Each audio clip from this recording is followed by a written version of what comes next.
여러분 혹시 이런 경험 있으십니까? 밤 11시에 잠자리에 누웠는데 새벽 1시, 3시, 5시 이렇게 깨는 거예요. 그래서 아침에 일어나면 온몸이 뻐근하고 머리는 무겁고 낮에는 졸린데 정작 밤이 되면 또 잠이 안 오는 이 악순환 말입니다. 저한테 얼마 전에 73세 최영희 어르신이 오셨습니다. 어르신 얼굴을 보는 순간 제 가슴이 먹먹했습니다. 눈 밑이 까맣게 그을리고 말씀하시는 것도 힘들어 보이셨거든요. 그런데 어르신이 가방에서 약봉지를 우수수 쏟아내시는데 거기 수면제가 3종류나 들어있더라고요. 어르신 말씀이 처음엔 약 하나만 먹었대요. 그런데 6개월쯤 지나니까 그 약으로는 잠이 안 오는 겁니다. 그래서 병원 가서 말했더니 약을 하나 더 주더래요. 그렇게 3년을 보내셨는데 이제는 약을 먹어도 밤에 2~3시간마다 깨신대요. 그러면 또 약을 드시고 또 깨고, 그런데 더 무서운 건 따로 있었습니다. 최 어르신이 이렇게 말씀하시더라고요. 선생님, 요즘 제가 이상해요. 며칠 전에 손주가 전화해서 한 이야기를 깜빡 잊어버려요. 그래서 손주가 할머니 왜 또 같은 질문하냐고. 그러니까 너무 미안하고 창피해서 눈물이 났대요. 또 마트 가서 뭘 사려고 갔는지 생각이 안 나서 그냥 나온 적도 있고, 이게 그냥 나이 먹어서 그런가 했는데 혹시 큰 병 아니냐고 걱정되신다는 겁니다. 여러분, 제가 검사를 해봤더니 최 어르신 뇌 기능이 실제 나이보다 10년은 더 늙어 있었습니다. 이유가 뭘까요? 바로 그 수면제 때문이었습니다. 우리나라 건강보험공단에서 무려 26만 명을 조사했는데요. 수면제를 오래 먹은 사람들이 안 먹은 사람들보다 치매에 걸릴 확률이 1.7배나 높았습니다. 특히 3개월 이상 드시면 위험이 확 올라가고 6개월 넘어가면 거의 2배 이상 위험해집니다. 오늘 제가 여러분께 알려드릴 내용은 딱 3가지입니다. 첫 번째, 나이 들면 왜 잠이 안 오는지 그 진짜 이유를 알려드리겠습니다. 두 번째, 약사들은 절대 수면제 안 먹고 대신 뭘 마시는지 그 비밀을 폭로하겠습니다. 세 번째, 오늘 밤부터 당장 따라 할 수 있는 8시간 꿀잠 자는 법을 알려드리겠습니다. 이 영상 끝까지 보시면 오늘 밤부터 여러분도 30년 전 젊었을 때처럼 아침까지 푹 주무실 수 있습니다. 약도 필요 없고 돈도 안 듭니다. 그냥 제 말대로만 따라 하시면 됩니다. 혹시 오늘 영상 보시면서 아, 이거 나한테 꼭 필요한 내용이구나 싶으시면 좋아요 버튼 한 번만 꾹 눌러주세요. 그리고 댓글에 숫자 1 딱 하나만 남겨주십시오. 여러분이 끝까지 듣고 계신다는 게 느껴지면 제가 더 힘내서 좋은 정보 알려드릴 수 있습니다. 자, 그럼 지금부터 본격적으로 시작하겠습니다. 오늘 밤부터 당장 실천하셔야 할 첫 번째, 잠들기 30분 전에 따뜻한 물 한 컵을 드십시오. 그냥 물입니다. 보리차도 아니고 꿀물도 아니고 그냥 따뜻한 물 200ml 정도 종이컵으로 한 컵 드시면 됩니다. 아니 선생님, 물 마시면 밤에 화장실 가려고 깨지 않냐고요? 걱정하지 마십시오. 오히려 반대입니다. 제대로 된 물을 제대로 된 시간에 마시면 밤에 화장실 덜 갑니다. 이건 나중에 자세히 설명드리겠습니다. 그런데 왜 물을 마셔야 하냐? 여러분, 우리 뇌의 73%가 뭔지 아십니까? 바로 물입니다. 뇌는 거의 3분의 4가 물로 되어 있어요. 그런데 나이가 들면 큰 문제가 생깁니다. 목마른 걸 잘 못 느끼는 겁니다. 젊었을 때는 몸에 물이 부족하면 목이 바짝바짝 마릅니다. 그래서 물을 찾아 마시죠.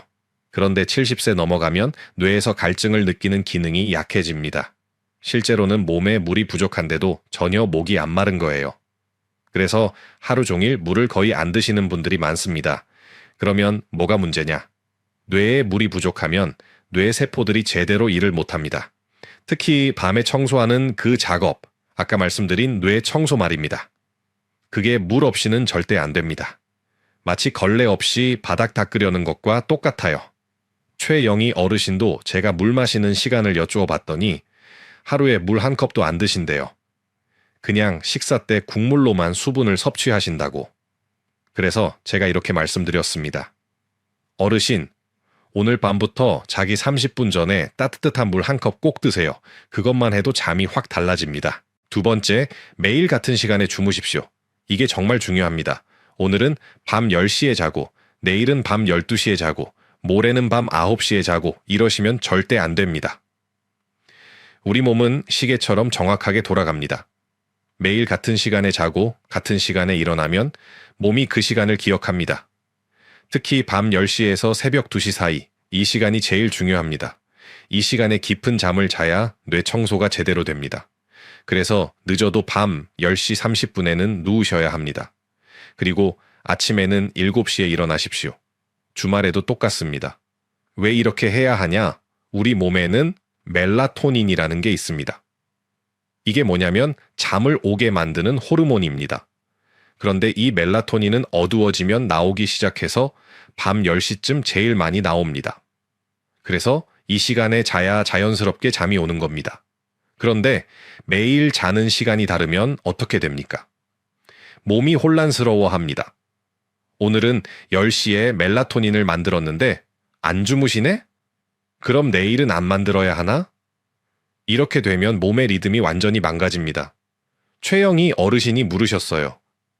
그럼 선생님, 낮에 졸린데 낮잠은 자면 안 되냐고요? 낮잠은 괜찮습니다. 단, 딱 2가지 조건이 있습니다. 첫째, 오후 2시 전에 주무세요. 둘째, 20분만 주무세요. 20분 넘어가면 깊은 잠에 들어가서 일어났을 때 오히려 더 피곤하고 밤에 잠이 안 옵니다. 세 번째, 저녁 식사는 가볍게 드십시오. 여러분, 배부르게 먹고 누우면 어떻습니까? 잠이 쏟아지죠. 그래서 저녁에 많이 드시면 잠이 잘 올 거라고 생각하시는데 이게 완전히 반대입니다. 배가 부르면 위장이 소화하느라 밤새 일을 합니다. 그러면 뇌는 쉬어야 하는데 몸은 계속 일하는 거예요. 그래서 자다가 깨고 합니다. 특히 기름진 음식, 고기 이런 거 저녁에 많이 드시면 속이 더부룩해서 잠을 설칩니다. 그래서 저녁은 가볍게 드세요. 잠들기 3시간 전에는 식사를 끝내시고요. 만약 밤 10시에 주무신다면 저녁 7시까지는 식사를 마치셔야 합니다. 그리고 저녁에는 채소 위주로 상추나 깻잎 같은 거 드시면 더 좋습니다. 왜 상추가 좋으냐? 상추에는 락투카리움이라는 성분이 들어있는데요. 이게 신경을 안정시켜 줍니다. 옛날부터 상추 먹으면 졸리다는 말 있잖아요. 그게 다 이유가 있습니다. 특히 상추 줄기 부분에 하얀 즙이 나오는데 거기에 이 성분이 많습니다. 그런데 여러분, 여기에 더 강력한 비법이 하나 있습니다. 바로 상추수입니다. 이게 뭐냐? 상추를 끓인 물입니다. 약사들이 자기는 수면제 안 먹고 몰래 마시는 게 바로 이겁니다. 만드는 법은 아주 간단합니다. 상추새에서 내장 준비하십시오. 여기서 중요한 건 잎보다 줄기 부분입니다. 상추 줄기를 손으로 뚝뚝 꺾으면 하얀 즙이 나오죠? 바로 그게 핵심입니다. 그 하얀 즙에 락투카리움이라는 천연 수면 성분이 들어있습니다. 물 2컵을 냄비에 넣고 끓이십시오. 물이 끓으면 상추 줄기를 넣고 약한 불로 5분만 더 끓이세요. 그러면 물이 연한 갈색으로 변합니다. 불 끄고 식히면 됩니다. 이 상추수를 자기 30분 전에 따뜻하게 데워서 한 컵 드시면 됩니다. 아까 말씀드린 그냥 물 대신 이 상추수를 드시는 겁니다. 쓴맛이 조금 나는데 그게 싫으시면 꿀을 살짝 타셔도 됩니다. 왜 이게 효과가 있냐? 상추 줄기의 락투카리움 성분이 우리 중추신경을 안정시켜줍니다. 진통제처럼 신경을 진정시키는 거예요. 옛날 사람들이 상추를 상추 아편이라고 부른 이유가 다 있습니다. 하지만 아편과 달리 중독성이 전혀 없고 부작용도 없습니다. 최영희 어르신도 처음에는 그냥 물만 드시다가 일주일 후부터 상추수로 바꾸셨어요. 그랬더니 효과가 확실히 더 좋으셨다고 합니다. 특히 머리가 복잡하고 잠이 잘 안 올 때 상추수를 드시면 마음이 편안해지면서 자연스럽게 잠이 오신대요. 단, 상추수는 만들어서 냉장고에 보관하시면 2에서 3일 드실 수 있습니다. 한 번에 많이 만들어 놓으시고 드실 때마다 한 컵씩 데워서 드시면 됩니다. 너무 오래 보관하지는 마시고요. 그리고 한 가지 더, 상추는 성질이 차가운 채소입니다. 그래서 몸이 원래 찬 분들은 너무 많이 드시면 배가 살살 아플 수 있어요. 그런 분들은 상추수 대신 그냥 따뜻한 물에 꿀 타서 드시는 게 낫습니다. 최영희 어르신한테도 말씀드렸습니다. 어르신, 저녁에 상추 쌈 싸 드시고 밤 10시 전에 누우세요. 그리고 자기 30분 전에 따뜻한 물 한 컵 드시고요. 딱 이것만 해도 절반은 성공입니다. 여러분, 이 세 가지가 오늘 제가 알려드리는 핵심 중의 핵심입니다. 다시 한번 정리하겠습니다. 첫째, 자기 30분 전에 따뜻한 물 한 컵. 둘째, 매일 같은 시간에 잠자리에 들기. 셋째, 저녁은 가볍게 일찍 먹기. 이 세 가지만 지켜도 여러분 수면이 완전히 달라집니다. 혹시 주변에 잠 못 자서 고생하시는 분 계시면 이 영상 꼭 공유해 주세요. 카카오톡으로 보내주시면 됩니다. 여러분의 작은 실천이 누군가의 인생을 바꿀 수 있습니다. 자, 이제 더 중요한 내용을 알려드리겠습니다. 아까 세 가지만 해도 충분하다고 말씀드렸는데 사실 더 강력한 비법이 남아 있습니다. 이건 최영희 어르신이 2주 만에 효과를 본 방법입니다. 네 번째, 낮에 다리를 올리십시오. 아니 선생님, 갑자기 왜 다리 이야기냐고요? 여러분, 밤에 화장실 가려고 자다 깨는 거 정말 짜증나시죠? 한번 깨면 다시 잠들기도 힘들고. 그런데 이게 방광 문제가 아닙니다. 다리 문제입니다. 하루 종일 앉아 계시거나 서 계시면 어떻게 됩니까? 물이 다 다리로 내려갑니다. 발목이 붓고 종아리가 묵직하고 양말 자국이 파이죠. 이게 바로 다리에 물이 고인 겁니다. 그런데 밤에 누우면 이 물이 어디로 갑니까? 위로 올라옵니다. 그리고 그게 다 방광으로 가는 겁니다. 그래서 밤에 자다가 화장실 가는 거예요. 방광이 약해서가 아니라 낮 동안 다리에 고인 물이 밤에 올라오는 겁니다. 그럼 해결책은 간단합니다. 낮에 미리 그 물을 빼내면 됩니다. 어떻게 하냐? 저녁 먹고 나서 잠들기 3시간 전에, 그러니까 저녁 7시쯤에 딱 15분만 다리를 높이 올리십시오. 바닥에 누워서 다리를 벽에 기대는 겁니다. 아니면 의자에 올려놓으셔도 됩니다. 심장보다 높게만 올리시면 됩니다. 그러면 신기하게도 다리에 고였던 물이 쏴악 빠집니다.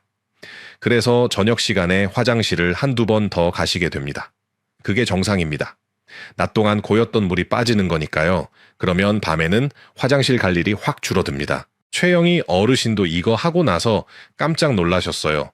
원래 밤에 3번씩 깨서 화장실 가셨는데 이거 하고 나서는 한 번만 가시거나 아예 안 가신대요. 그래서 아침까지 푹 주무신다고 너무 좋아하셨습니다. 5번째, 꿀물을 드십시오. 아니 아까 그냥 물 마시라고 하지 않으셨냐고요? 맞습니다. 기본은 따뜻한 물입니다. 그런데 여기에 꿀을 티스푼으로 딱 하나만 타서 드시면 효과가 배가 됩니다. 왜 꿀이냐? 밤에 자다가 깨는 이유 중 하나가 배고픔 때문입니다. 아니 저녁 먹었는데 무슨 배고픔이냐고요? 뇌가 배고픈 겁니다. 우리 몸은 자는 동안에도 에너지를 씁니다. 특히 뇌가 에너지를 많이 씁니다. 그런데 저녁 7시에 밥 먹고 새벽 2시까지 자면 7시간 동안 아무것도 안 먹는 거잖아요? 그러면 혈당이 떨어집니다. 혈당이 떨어지면 몸이 비상사태라고 생각해서 깨우는 겁니다. 그래서 자다가 새벽 2시, 3시에 확 깨는 거예요. 꿀 한 숟가락은 이 혈당이 떨어지는 걸 막아줍니다. 그러면 밤새 푹 잘 수 있습니다. 단, 꿀은 너무 많이 넣으면 안 됩니다. 티스푼으로 딱 하나, 적게 넣으십시오. 너무 달면 오히려 혈당이 확 올라갔다가 확 떨어져서 역효과입니다. 살짝 단맛이 느껴질 정도로만 타시면 됩니다. 그리고 마그네슘도 중요합니다. 마그네슘이 뭐냐? 우리 몸의 근육을 풀어주는 성분입니다. 나이 들면 밤에 다리에 쥐가 나거나 온몸이 뻣뻣하죠. 그게 다 마그네슘이 부족해서입니다. 마그네슘은 바나나, 호두, 아몬드에 많이 들어 있습니다.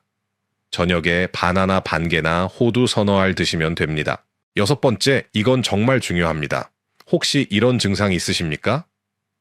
자다가 숨이 턱 막히면서 깨는 거요. 아니면 옆에서 주무시는 분이 코 엄청 골고 중간중간 숨을 안 쉬는 것처럼 보인다고 하시는 거요. 그러면 이건 단순한 불면증이 아닙니다. 이건 수면 무호흡증이라는 병입니다. 자는 동안 목 뒤쪽이 막혀서 숨을 제대로 못 쉬는 겁니다. 이거 정말 위험합니다. 뇌에 산소가 안 가면 뇌세포가 죽습니다. 그리고 뇌졸중, 심근경색 위험이 엄청 높아집니다. 이런 증상이 있으시면 반드시 병원 가서 검사 받으셔야 합니다. 또 이런 분도 계십니다. 자려고 누우면 다리가 간질간질하고 벌레 기어가는 것 같고 가만히 있을 수가 없어서 다리를 계속 움직이게 되는 거요. 이것도 병입니다. 하지불안증 후군이라고 합니다. 이건 철분이 부족해서 그런 경우가 많습니다. 이것도 병원 가서 검사 받으시고 철분제 드시면 좋아집니다. 또 한 가지, 자면서 소리를 지르거나 발길질을 하거나 옆 사람을 때리는 경우가 있습니다. 이거 절대 그냥 넘기시면 안 됩니다. 이건 파킨슨병의 초기 신호일 수 있습니다. 이것도 반드시 신경과 가서 검사 받으셔야 합니다. 최영이 어르신도 알고 보니 수면 무호흡증이 있으셨어요. 그래서 수면 클리닉에서 검사 받으시고 양압기라는 기계를 쓰시게 됐는데 그것만으로도 잠의 질이 확 달라지셨습니다. 이런 병은 물 마시고 운동한다고 해결되는 게 아닙니다. 반드시 병원 치료를 받으셔야 합니다. 정리하겠습니다. 오늘 알려드린 내용 중에 4번째, 저녁 시간에 다리 올리기. 5번째, 잠들기 전 꿀물 한 잔과 견과류 섭취. 6번째, 위험한 증상이 있다면 반드시 병원 검사. 이 3가지도 꼭 기억하십시오. 이제 구독 버튼과 옆에 있는 알림 설정 버튼 꾹 눌러주세요. 그래야 제가 앞으로 올리는 건강 정보 영상을 놓치지 않고 받아보실 수 있습니다. 여러분의 건강한 노후를 위해 제가 계속 좋은 정보 만들겠습니다. 자, 이제 여러분이 가장 궁금해하실 내용입니다. 그래서 구체적으로 어떻게 하면 되냐는 거죠. 최영희 어르신이 실제로 2개월 동안 따라 하신 하루 일과를 그대로 공개하겠습니다. 여러분도 똑같이 따라 하시면 됩니다. 아침 7시 알람 소리에 일어나십니다. 주말에도 똑같습니다. 일어나시자마자 창문 열고 햇빛을 30분 쬐십시오. 베란다에 나가셔도 좋고 아니면 창가에 앉아 계셔도 됩니다. 흐린 날에도 밖에 나가세요. 구름 너머로도 햇빛은 들어옵니다. 왜 아침 햇빛이 중요하냐? 아침에 햇빛을 받으면 우리 몸이 지금이 낮이구나 하고 인식합니다. 그러면 14시간 후인 밤 9시쯤부터 멜라토닌이라는 잠 오게 하는 호르몬이 나오기 시작합니다. 아침, 햇빛이 밤, 수면을 결정하는 겁니다. 아침 8시 식사하십시오. 아침은 거르지 마세요. 간단하게라도 드셔야 합니다. 밥 한 공기에 국 한 그릇이면 충분합니다. 아침을 걸으면 하루 리듬이 깨집니다. 오전 10시쯤 가벼운 산책을 30분 하십시오. 집 앞 공원 한 바퀴면 됩니다. 운동이라고 거창하게 생각하지 마시고 그냥 천천히 걸으시면 됩니다. 이때 햇빛을 또 한 번 쬐는 겁니다. 점심 12시 평소처럼 드십시오. 그런데 여기서 중요한 게 있습니다. 커피나 녹차는 점심 먹고 딱 한 잔만 드시고 오후 2시 이후에는 절대 안 됩니다. 커피는 마시고 나서 6시간 동안 몸에 남습니다. 오후에 커피 드시면 밤에 잠 못 잡니다. 오후 2시 졸리시면 20분만 눈 붙이십시오. 알람 맞춰놓고 정확히 20분만 주무세요. 30분 넘어가면 깊은 잠에 들어서 일어나기 힘들고 밤에 잠이 안 옵니다. 오후 4시쯤 가벼운 스트레칭을 하십시오. 의자에 앉아서 팔다리 쭉쭉 펴고 목 돌리고 허리 좌우로 돌리고 이렇게 10분만 하셔도 몸이 풀립니다. 저녁 6시에서 7시 사이 식사하십시오. 늦어도 7시까지는 끝내세요. 저녁은 가볍게 드시고요. 상추나 깻잎 같은 채소 꼭 드세요. 저녁 7시 30분, 이제 다리 올리기 시간입니다. 바닥에 편하게 누워서 다리를 벽에 기대십시오. 15분 동안 그대로 계세요. 이때 조용한 음악 들으시거나 라디오 들으시면 됩니다. 그러면 화장실 한두 번 가시게 되는데 그게 정상입니다. 저녁 8시부터 9시 사이 TV 보시거나 책 읽으시면 됩니다. 단, 너무 자극적인 뉴스나 무서운 영화는 피하세요. 머리를 복잡하게 만들면 잠이 안 오니까요. 편안한 프로그램 보십시오. 저녁 9시 30분. 핸드폰은 이제 거실에 두십시오. 침실에 가져가지 마세요. 핸드폰 화면의 파란 불빛인 블루라이트가 뇌를 깨웁니다. 그리고 이때부터 집안 불을 어둡게 하십시오. 형광등 끄고 스탠드만 켜세요. 저녁 10시, 잠자리에 들기 30분 전입니다. 따뜻한 물 한 컵에 꿀 티스푼 하나 타서 천천히 드십시오. 그리고 감사일기 3줄 쓰십시오. 오늘 감사한 일 3가지만 적으시면 됩니다. 손주가 전화 와서 감사하다, 날씨가 좋아서 감사하다, 몸이 건강해서 감사하다, 이렇게요. 왜 감사일기를 쓰냐? 긍정적인 생각을 하면 몸이 편안해집니다. 걱정하고 불안하면 잠이 안 옵니다. 감사한 마음은 마음을 편안하게 만들어서 잠이 잘 옵니다. 저녁 10시 30분 불 끄고 주무십시오. 침실은 완전히 깜깜해야 합니다. 커튼 쳐서 바깥 불빛도 차단하세요. 이게 최영희 어르신의 하루 루틴입니다. 어르신이 이걸 2주 정도 하시니까 밤에 자다 깨는 횟수가 확 줄었어요. 한 달 후에는 아침까지 푹 주무시고요. 2개월 후에는 수면제를 완전히 끊으셨습니다. 자, 이제 여러분이 자주 물어보시는 질문 3가지에 답해 드리겠습니다. 첫 번째 질문, 선생님. 저는 침대에 누워도 1시간씩 잠이 안 오는데 어떻게 하나요? 이런 경우는 침대에서 30분 이상 뒤척이지 마십시오. 그냥 일어나세요. 거실에 나가서 책을 읽거나 조용한 음악을 들으세요. 그러다가 다시 졸리면 그때 침대에 가십시오. 침대는 자는 곳이라고 몸이 기억해야 합니다. 두 번째 질문. 낮에 너무 졸린데 커피 말고 뭘 마시면 좋나요? 물을 자주 드세요. 1시간에 한 번씩 물 반 컵씩 드시면 졸음이 확 달아납니다. 물이 싫으시면 보리차나 옥수수차 드세요. 카페인 없는 차로요. 세 번째 질문, 운동은 언제 하는 게 제일 좋나요? 아침이나 오전이 제일 좋습니다. 늦어도 오후 4시 전에는 끝내세요. 저녁에 운동하면 몸이 흥분 상태가 돼서 잠이 안 옵니다. 자, 이제 댓글에 실천 2글자만 남겨주세요. 오늘 밤부터 실천하신다는 다짐으로요. 그리고 댓글창에서 다른 분들이 실천이라고 쓰신 거 보시면 좋아요 눌러주시고 응원에 댓글 달아주세요. 우리 함께 건강하게 잘 자봅시다. 여러분, 최영희 어르신 이야기로 마무리하겠습니다. 2개월 후에 어르신이 다시 제 진료실에 오셨습니다. 그런데 제가 깜짝 놀랐어요. 얼굴이 완전히 달라지셨더라고요. 눈 밑 다크서클은 사라지고 얼굴에 생기가 돌고 목소리도 힘이 있으셨습니다. 어르신이 이렇게 말씀하셨어요. 선생님, 저 30년 전으로 돌아간 것 같아요. 아침에 일어나면 온몸이 가뿐하고 낮에 졸리지도 않고 손주들 이야기도 다 기억나고 며칠 전에는 손주가 할머니 요즘 왜 이렇게 밝아지셨냐고 물어봤대요. 그래서 할머니가 이제 약 안 먹고 푹 자서 그렇다고 했더니 손주가 너무 좋아했다고 하시더라고요. 그리고 어르신이 제일 좋아하신 게 뭔지 아세요? 밤에 화장실 안 가는 거래요. 예전에는 밤에 3번씩 일어나서 화장실 가고 그러면 다시 잠들기 힘들어서 새벽까지 뒤척였는데 이제는 아침까지 한 번도 안 깨고 푹 주신대요. 그래서 아침에 일어나면 정말 잠을 잔 것 같다고 하셨습니다. 제가 검사를 다시 해봤더니 놀라운 일이 있었습니다. 2개월 전에 초기 인지기능 저하가 보였던 게 정상으로 돌아온 거예요. 뇌가 다시 젊어진 겁니다. 이게 바로 제대로 된 수면의 힘입니다. 여러분, 오늘 제가 알려드린 내용을 딱 3줄로 정리하겠습니다. 꼭 기억하십시오. 첫째, 수면제는 진짜 잠이 아닙니다. 뇌를 기절시키는 것이고 장기 복용하면 치매 위험이 2배 올라갑니다. 둘째, 잠들기 30분 전 따뜻한 물 한 잔과 매일 같은 시간에 자는 것. 이 2가지만 지켜도 수면의 질이 완전히 달라집니다. 셋째, 밤에 화장실 자주 가는 것과 수면 중 이상 증상은 낮 시간 관리와 병원 검사로 해결하십시오. 여러분, 잠은 보약입니다. 아니, 보약보다 더 좋습니다. 어떤 비싼 영양제도, 어떤 좋은 약도 제대로 된 수면을 이길 수 없습니다. 밤에 푹 자는 것만으로도 뇌가 깨끗해지고 기억력이 좋아지고 몸이 건강해집니다. 오늘 밤부터 당장 시작하십시오. 저녁 10시 30분에 침대에 누우시고 그 전에 따뜻한 물 한 잔 드시고 감사한 일 3가지 생각하면서 주무십시오.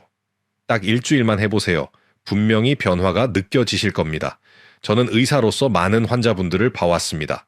그중에서 제일 안타운 게 약으로 버티시는 분들이에요. 약은 일시적으로 증상을 가릴 뿐입니다. 근본적인 해결은 생활 습관입니다. 여러분의 몸은 스스로 치유하는 능력이 있습니다. 그냥 우리가 그 능력을 발휘할 수 있도록 도와주기만 하면 됩니다. 오늘 밤이 여러분의 마지막 불면의 밤이 되기를 진심으로 기원합니다. 내일 아침 30년 전처럼 개운하게 일어나시는 그날까지 제가 응원하겠습니다. 건강하십시오. 감사합니다.